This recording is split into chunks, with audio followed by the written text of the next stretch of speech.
সাম্প্রতিক সময়ে বাংলাদেশে জুলাইয়ের নাম শুনলে মানুষ নাক ছিটকাচ্ছে।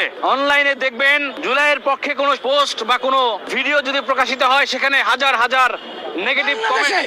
বিষ্ণুর মতো পোলাপান কোটিপতি হয়েছে এটা দেখিয়েছেন। তাহলে আপনারা এই 1.5 থেকে 2 বছর জাতির থেকে কেন আপনারা ছিনিয়ে নিলেন? আপনার উপহার দিয়েছেন। আপনারা কি উপহার দিয়েছেন? বাচ্চা কাচ্চাদেরকে দুর্নীতিবাজ বানিয়েছেন। কোথায় আপনারা কি উপহার দিয়েছেন? বাংলাদেশে বিষ্ণুর মতো পোলাপান কোটিপতি হয়েছে এটা দেখিয়েছেন। একজন টাটকা অলি আর একজন জিন্দা অলি, মানে এরকম অলি আল্লাহতে মানে ভরে গেল। একজনের কথা মতো সূর্য থেমে যায়, আরেকজনের কথা মতো চন্দ্র ওঠে, তারপর আরেকজনের কথা মতো সে বলে যে আমি যখন দাঁড়িয়ে থাকি ফেরেশতা তাদেরকে পাহারা দেয়, আল্লাহ স্বয়ং তাদেরকে রক্ষা করে। আর জান্নাতের টিকিট, ও মাই গড, আমি তো আর কয়েকদিন এভাবে চললে জান্নাতের টিকিটের জন্য আমিও আমাদের মেজর একটা জান্নাতের টিকিট। বাংলাদেশ মানে এমন আসিল 1971 সালে দেশ বেরিয়ে দিতেছিল, হ্যাঁ বিচারব কেন?